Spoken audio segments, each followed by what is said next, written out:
बोलो विष्णु भगवान की जय। जया एकादशी व्रत कथा। धर्मराज युधिष्ठिर बोले, हे भगवान, आपने माघ के कृष्ण पक्ष की षटतिला एकादशी का अत्यंत सुंदर वर्णन किया है। अब आप कृपा करके माघ शुक्ल एकादशी का वर्णन कीजिए। इसका क्या नाम है, इसके व्रत की क्या विधि है, इसमें कौन से देवता का पूजन किया जाता है। श्री कृष्ण जी कहने लगे, हे राजन, इस एकादशी का नाम जया एकादशी है। इसका व्रत करने से मनुष्य ब्रह्म हत्या आदि पापों से छूटकर मोक्ष को प्राप्त होता है तथा इसके प्रभाव से भूत पिशाच आदि योनियों से मुक्त हो जाता है। इस व्रत को विधि पूर्वक करना चाहिए। माघ माह की जया एकादशी का व्रत 8 फरवरी शनिवार 2025 को है। यह व्रत माघ शुक्ल एकादशी को रखते हैं। इसमें भगवान विष्णु की पूजा करके पूरे दिन उपवास करते हैं। फिर अगले दिन स्नान दान के बाद पारण होता है। विष्णु पूजा के समय आपको जया एकादशी की व्रत कथा सुननी चाहिए। अब मैं तुमसे पद्म पुराण में वर्णित इसकी महिमा की एक कथा सुनाता हूँ। देवराज इंद्र स्वर्ग में राज करते थे और अन्य सब देवगण सुखपूर्वक स्वर्ग में रहते थे।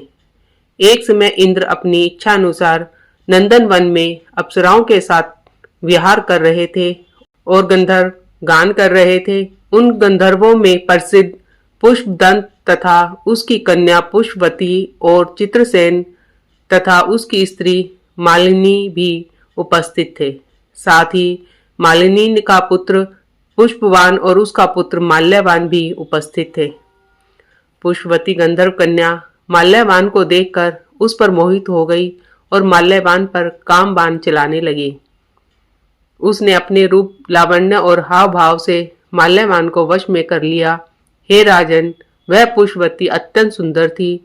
अब वे इंद्र को प्रसन्न करने के लिए गान करने लगे, परंतु परस्पर मोहित हो जाने के कारण उनका चित्त भ्रमित हो गया था, जिसका आभास देवराज इंद्र को हो गया। देवराज इंद्र को लगा कि ये दोनों उनका अपमान कर रहे हैं। उन्होंने गुस्से में आकर माल्यवान और पुष्पवती को श्राप दे दिया कि तुम दोनों अभी स्वर्ग से नीचे गिर जाओगे। पृथ्वी पर पिशाच योनि में कई प्रकार के कष्ट भोगोगे। श्राप के प्रभाव से माल्यवान और पुष्पवती हिमालय पर पहुंच गए। दोनों को पिशाच योनि मिली। दोनों अनेकों तरह के कष्ट भोगने लगे। उनका जीवन बड़ा ही कष्टमय था। माघ शुक्ल एकादशी का दिन आया। उस दिन माल्यवान और पुष्पवती ने उपवास किया, कोई अन्न नहीं खाया, बस फल और फूल खाकर ही दिन बिताए। जैसे ही सूर्यास्त हुआ तो वे दोनों एक पीपल के पेड़ के नीचे बैठ गए। जैसे तैसे रात बिताई। उस समय सर्दी का मौसम था। ठंड के कारण वे दोनों सो नहीं पाए। पूरी रात्रि जागरण में ही बीत गई। अनजाने में दोनों से जया एकादशी का व्रत हो गया। सुबह होते ही उन पर भगवान विष्णु की कृपा हुई और वे दोनों पिशाच योनि से मुक्त हो गए। श्री हरि की कृपा से दोनों को पहले से भी सुंदर शरीर मिला और वे स्वर्ग पहुंच गए। माल्यवान और पुष्पवती ने देवराज इंद्र को प्रणाम किया।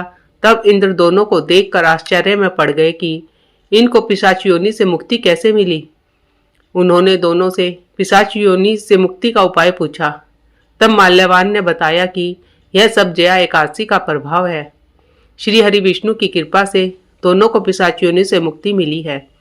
जो व्यक्ति जया एकादशी का व्रत विधि विधान से रखता है, उसे भी माल्यवान और पुष्पवती के समान पुण्य की प्राप्ति होती है। जीवन के अंत में उसे पिशाच भूत या प्रेत योनि की प्राप्ति नहीं होती है। हमारी पिशाच देह छूटी है।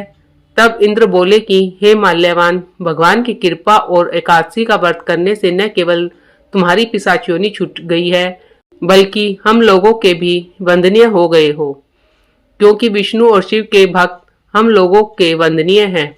अतः आप धन्य हैं। अब आप पुष्पवती के साथ जाकर विहार करो। श्री कृष्ण कहने लगे कि हे राजा युधिष्ठिर, इस जया एकादशी के व्रत से बुरी योनि छूट जाती है।